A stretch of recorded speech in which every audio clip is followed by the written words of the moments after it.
Meus prezados amigos, uma palavra bonita está escrita aqui na palavra do Senhor Deus.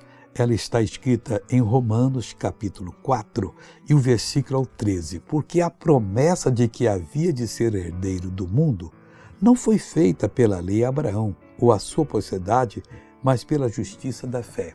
O que nós estamos entendendo aqui? Nós somos pessoas que temos que vencer todas as batalhas. Nós não podemos nos curvar diante do inimigo e nem aceitar nenhuma mentira do diabo. Ao contrário, nós temos que estar sempre na palavra de Deus.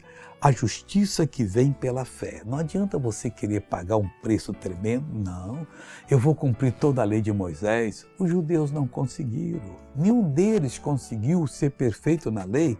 É impossível ao homem isso.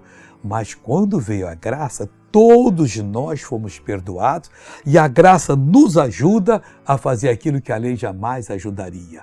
Então, isso é para mim, é para você. Vamos ver uma pessoa contar da bênção, eu já volto agora. Há mais de um ano, eu estava com dor no meu braço, tomei vários antibióticos, não conseguia dormir de noite.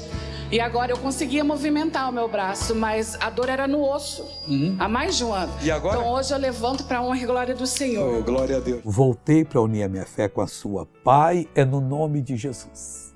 Que eu una a minha fé com a fé dessa pessoa, eu abençoo ela e repreendo todo mal e digo que saia, vá embora, em nome de Jesus. E você diz amém.